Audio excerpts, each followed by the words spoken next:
नहीं मनाई जाती तो लोग इनके नामों को भूल गए होते। आज उन्हीं इस कड़ी में हम लोगों ने फिर एक नया आयाम दिया है कि हमारे महापुरुषों को भी याद करना पड़ेगा। आज जिन महापुरुषों की देन है जो हम लोग आज बोल पा रहे हैं और यह रास्ता दिखाया है उन्हीं महापुरुषों ने। तो साथियों, आज हम सामाजिक न्याय मंच की बात कर रहे हैं, क्योंकि ये सामाजिक जब तक नहीं होगा जब तक हम लोग एक विचारधारा के नहीं होंगे, और जब तक हम उन सब लोगों के साथ नहीं बैठेंगे, वो चाहे हमारी बिरादरी थरकार समाज से हो, चाहे धोबी बिरादरी हो, चाहे वाल्मीकि समाज से, उन सबको जब हम साथ में ले चलने की बात करेंगे तो हमें तभी ये सामाजिक न्याय की बात होगी। आज साथियों, वो जो समाज है जिनको अपरिष्ठता के हिसाब से देखा जाता है, छुआछूत भेदभावना से देखा जाता है, ये बड़ा ही दुर्भाग्य है इस देश में कि लोग मनुष्य होने के बाद भी लोग आपस में भाईचारा न रखते हुए सबसे भेदभाव कर रहे हैं। साथियों, इसी मेहनगर में मैं आज इस मंच के माध्यम से बताना चाहता हूं कि हमारे समाज के लोगों के साथ भी उत्पीड़न हो रहा है। ये उत्पीड़न नहीं होना चाहिए, क्योंकि जब हम भाई समझते हैं तो आपको भी भाई समझना पड़ेगा।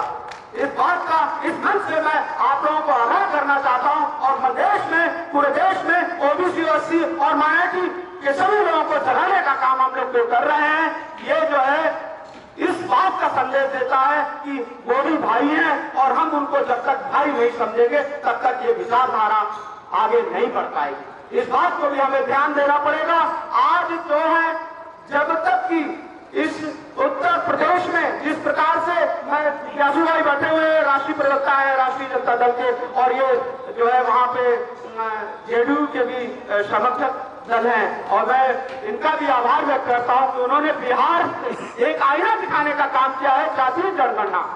ये एक बहुत बड़ा सवाल है देश में, और जब तक कि जातीय जनगणना नहीं होगी तो ये बात बन नहीं पाएगी, क्योंकि संख्या के अनुपात सभी को हर चीज में भागीदारी होनी चाहिए, वो चाहे नौकरी हो, चाहे जमीन का मामला हो, चाहे जो है क्या कहते हैं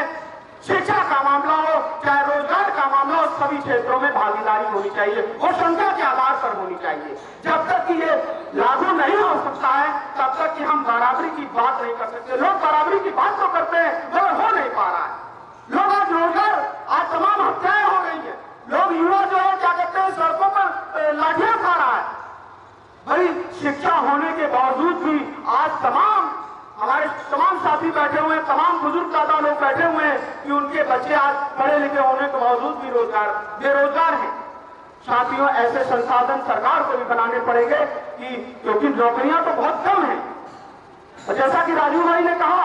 कि सबसे ज्यादा किसान रोजगार पैदा करता है, तो ऐसे संसाधन हम लोगों को बनाने पड़ेंगे, सरकारों को बनानी पड़ेंगी, और तमाम हमारे साथी जो आत्महत्या करने पे मजबूर हो रहे हैं पढ़े लिखे होने के, उन सब मामलों को भी हम लोगों को ध्यान में दे करके रोकने का भी काम करना पड़ेगा कि ऐसे नौजवान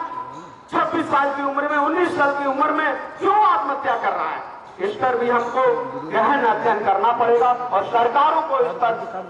ध्यान देना पड़ेगा। आज एक बात और नई